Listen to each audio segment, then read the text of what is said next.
electric cell. We also call it a dry cell. We have studied that electric cells, they are the common source of electricity for many equipments. Different equipments we use in our home, in our daily life, which use electric cells. The electric cells are used in different items like transistors, in calculators, in wristwatches, remotes, and different toys, clocks, cameras, and video games also. They use electric cell. Sometime you must have heard from your parents that cell is weak, we have to change the cell. So we use cells in various instruments which we use in a home. So what are the advantages? Yesterday we studied about the advantages of electric cells, that they are lightweight, so they can be carried to any place, anywhere. They are portable. It's not a big deal to carry them from one place to other. So they are lightweight and they are portable, that can be carried to different places easily. They produce a very small amount of electricity, so they are perfectly safe and one can handle them without receiving electric shock. Means they do not give us electric shock because they produce small amount of electricity. So that can also be taken in disadvantage, that they produce small amount of electricity. So it is both an advantage and disadvantage, we can say, because they produce small amount of electricity. So while we use these cells in different equipments in our home, there is more advantage of this thing, because we use many things with our hands and they do not give us electric shock. That is a good thing, so we will take it as an advantage. But on large scale electricity production, we can't use them because of this disadvantage, we can say.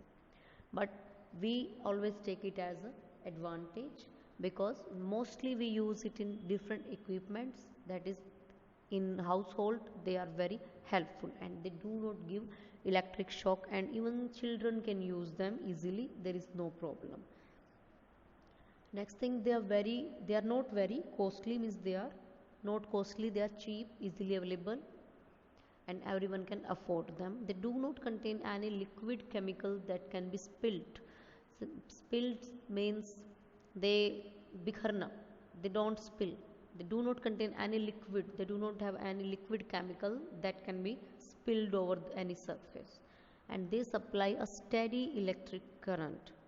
So we will now study about the constitution or the construction, means how it is made and what is it made up of, that we are going to study.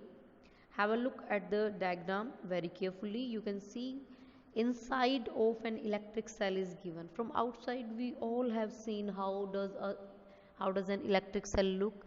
We have seen in remotes of air conditioners, in remote of LEDs, in various remotes we have seen such cells. These are called dry cells.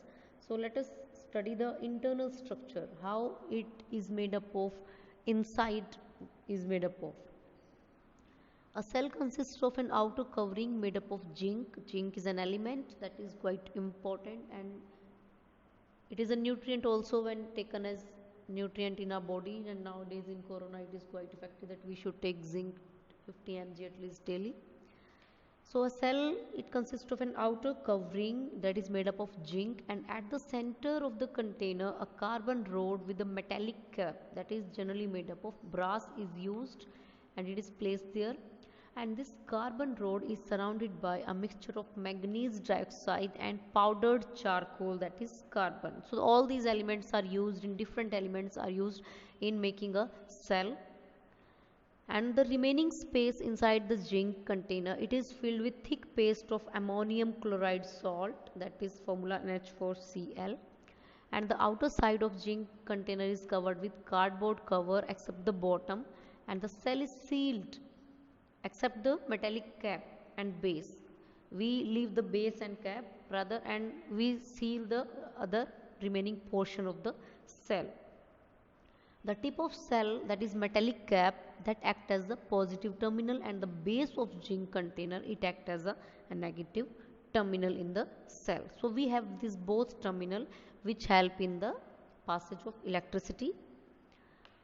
So the cap act as positive terminal and the base, that it act as the negative terminal in the cell. And when we connect the tip of the metal cap and the base of zinc with a metal wire, means from tip to bottom when we add it, when we connect it. When we connect the tip of metal cap with the base of zinc using a metal wire, then current starts flowing through it. So electric cells, they have two terminal, positive as well as negative terminal, and when these terminals are connected with the help of a metal wire, any metal wire, the current starts flowing through the cell and it starts giving electricity.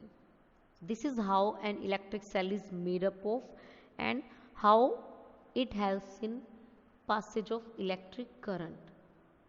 So when single cell unit is there, then it is called cell, but when a cell is a single unit, but when we use two or more cells, when we have two or more cells connected to each other, we call it a battery. That is known as the battery.